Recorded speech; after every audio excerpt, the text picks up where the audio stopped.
And later this week, it's all about the NBA draft, which begins Wednesday. Rockets picking third, a choice they got from Brooklyn in the James Harden trade. And to analyze what's ahead, it's Zach Tawatari. Also, Kris Gardner from the Houston Roundball Review, Jackson Gatlin, Locked On Rockets podcast. Gentlemen, here we are. Are we ready for what's about to take place? I couldn't be more excited for this draft, honestly, just to see what direction this Rockets team ultimately decides to go in, because we know that they, after this past season, a 19-win improvement, Ime Udoka has not been shy about his desire to start winning as soon as possible. He was a little bit disgruntled about them not making the playoffs this year. So there's a lot of questions about what direction the Rockets ultimately go with this draft pick. Will they trade it? Will they stay in place and take another young prospect? Who knows? Well put, young man. Well put. But I'm not as excited about it as he is, but third pick, Rockets have a lot of flexibility in what they're going to do. That's what I'm here to talk about. Looking forward to it. Now, when we look at what they can do, they can keep it, they can trade it. Has anything in the past 30 days changed your opinion on all this? You know, I think pretty early on, I was of the mindset that it makes a lot of sense for the Rockets to actually trade back in this draft. So not trading out completely, but there are so many different teams that you can look at further down the draft board. There's been reported interest from the Memphis Grizzlies, from the Charlotte Hornets, from the Portland Trail Blazers, and I'm even hearing some things that the Spurs have made some calls to the Rockets about maybe trying to swap that 8th overall selection to get all the way up to that 3rd overall pick that the Rockets hold. So when I look at things, it makes so much sense to me for them to trade back, still have the opportunity to add another young, enticing prospect to an already exciting core 6 of young guys, but then also recouping an additional asset in the future by way of, you know, maybe it's just a future protected first-round pick or another young prospect or a veteran win-now player that kind of fits the identity of, you know, Ime Udoka's desires for this team.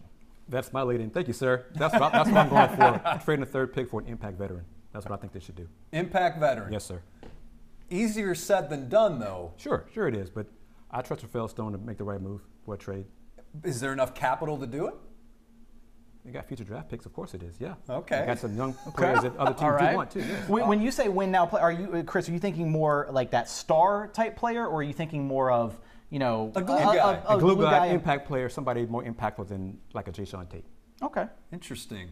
I go back and forth because I read a number of things about what the Rockets could be doing, but then I see, well, some of these guys, maybe they're being overlooked because I think as a whole, this draft class is not really heralded, or it's a little short in terms of depth.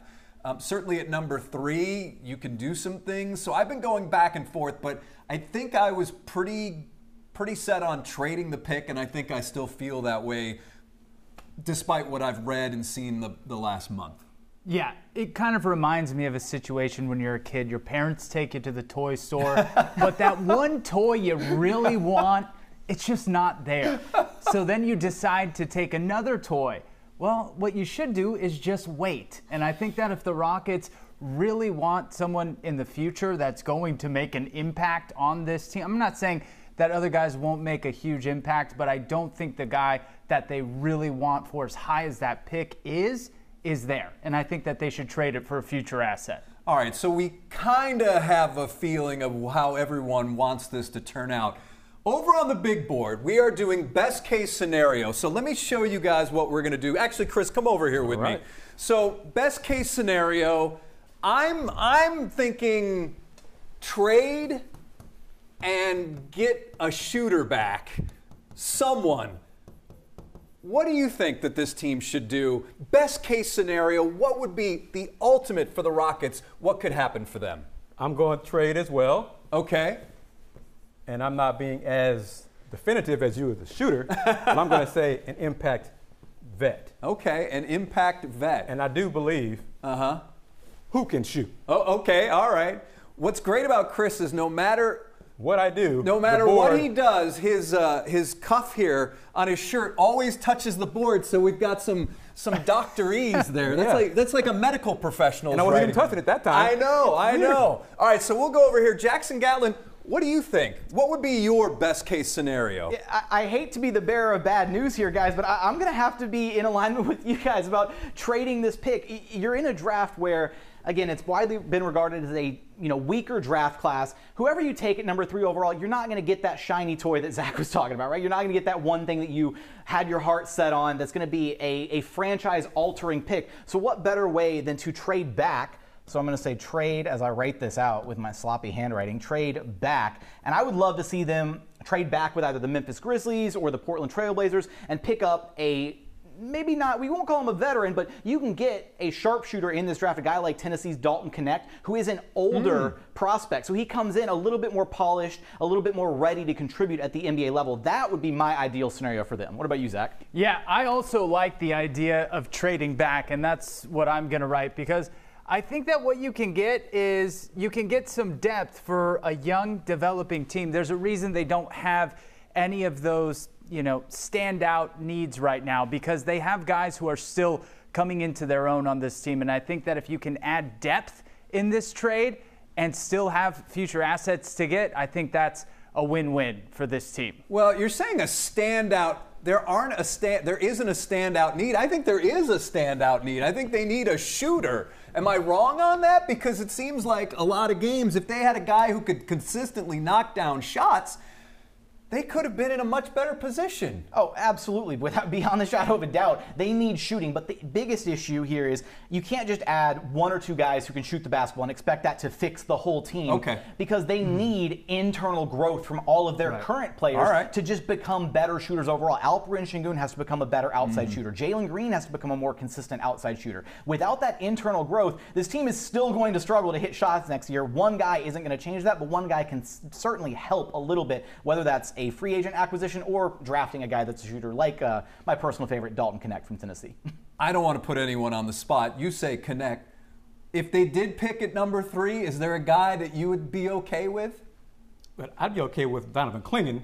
Okay. I think they need a rim protector and a future big man, but I think they would be good with Reed Shepherd, the best shooter in this draft. I feel that way too. Yeah, I mean, that seems to be the consensus from everything that you see and hear. And he looks pretty good. I mean, in watching some of his tape from Kentucky, he looks like a really good player. And if anybody is going to make an impact on this team, it would be somebody like him. And given all these lottery picks that Houston's had, let's look into the crystal ball. 10 years from now, which Rockets draft class do you think will look back and say this one had the most impact, whether it's 2021, 2022, 2023, or this 2024 draft class? You want to take this one first? I want to go first. That's a tough one, but I'm going to, maybe this might be a curveball. I'm not sure how your mind works on this, but I'm going to go 23. 23? Cam and Amin, yeah. Cam Whitmore, Amin Thompson. Amin Thompson, yeah. Why? Cam Whitmore, he's buckets. He showed towards the end of the season he can pass the ball and kind of evaporate that tunnel vision he had a lot during the early part of the season. And Amin Thompson can do a little bit of everything. He can play that point guard. He can defend. Great in the dunker spot. That tandem could be really dynamite in the future years. Jackson? I like that reasoning. I'm going to go with a little bit of a different train of thought here, and I'm going to go with the 21 draft class. And the reasoning for it is as follows. That was the first draft class since the Rockets officially embarked upon this rebuilding journey, right? They knew that they were going to be bad for a few years. They had the stamp of approval from owner Tillman Fertitta, and they stuck to that goal where they were going to be a bad team for a few years, get all these young, talented players under one roof, and see kind of what you have with that. That draft, though, there was a clear choice made at the top of the draft. They held the number 2 overall pick. They could have gone one of two ways. Jalen Green, which is who they ultimately selected, or Evan Mobley. And that could have been a franchise-altering decision, right? Jalen Green was the first domino in this Rockets rebuild. He was the first draft pick in the post-James Harden era, all of these things. If we look back on this 10 years from now and Evan Mobley has been a year-in, year-out DPOY candidate, and he has, changed the trajectory of that Cleveland Cavaliers franchise, and we look back and Jalen Green hasn't matched or exceeded what Evan Mobley has done with his career, then we're going to be looking back thinking, man, Evan Mobley should have been the pick, not Jalen Green. Now, I do still think that of all the players in that 21 draft, Jalen Green has the most insanely high ceiling of any other player to become a true blue superstar in today's league, and we saw a pretty strong dosage of what that could look like at the end of this past season in the month of March and just to close out the year with what Jalen Green can do when he's given a little bit more reps, a little bit more freedom offensively, and the ability to just play consistent basketball, which that was probably the most consistent stretch of basketball he played in his career to that point. I thought just having Alperen Sengun in a draft class 2021, certainly I know he wasn't the Rockets selection officially, he came via a trade, but That's where my head was, because to me, I look at him as not a transformational player, but his skill set is so unique.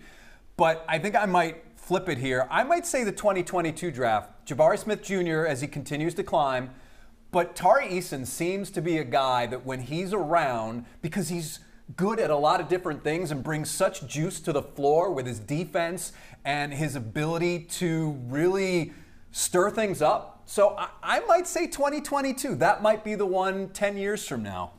I also agree with Kris in 2023, and you and I were talking about this, because when you think about drafting Amen Thompson, I feel like he, of all the players that the Rockets have right now, is a foundational piece that is going to be there in 10 years. I don't know exactly what is going to happen with Jalen Green. I don't know what's going to happen with Alperen Şengün. I don't know that we've seen them both play well enough together to know that both of those guys are going to be on the floor at the same time for years to come. So simply by the fact that I do understand what Jackson is saying, that they were the first domino, and there's no question that is an extremely important step for the organization. But I just wonder, and I believe that Amen Thompson will definitely be there in 10 years. So that's why I say, for me, that's a foundational 10-year, outlook. I like that a lot. No, and especially with the points about Amen and with Cam, there's so much talent in that previous draft class. I go back to when I think about the 21 class, right? That was really the one where they were presented a choice. And that's the scary part is, right. Ever since then, the choices have almost been made for the Rockets, where you look at the draft with Jabari Smith Jr. at the top. They had a cutoff where it was Jabari, it was Chet Holmgren, and it was Paolo Banchero. And all the reports had us thinking that Paolo Banchero would be a Houston Rocket until a couple days before the NBA draft when everything shifted. And then even in last year's draft, Amen Thompson was right there at the top of the pecking order. That 4th overall selection, it made a lot of sense for the Rockets to take Amen Thompson. Not that they couldn't have gone another direction, but that's why this year is so interesting, because they are presented with a wide array of options and directions that they could go this year. Whereas each previous year, at least with their top selection, now things change a little bit when they get into the middle of the draft or the late lottery, like where they took Alperen Şengün, Tari Eason, and Cam Whitmore. But this year, they have choices again for the first time since 2021, it feels like. All right, well, I say 10 years from now, we'll be right back here and we'll see how we all did. All right. Thanks to Kris Gardner from the Houston Roundball Review, Jackson Gatlin, host of the Locked On Rockets podcast, and also Locked On NBA pods? Yes, sir. Locked On NBA podcast every Monday. All right. Guys, we appreciate you being here on Sports Extra. Always a pleasure. Thanks for having us, Thanks guys. a lot. Appreciate it.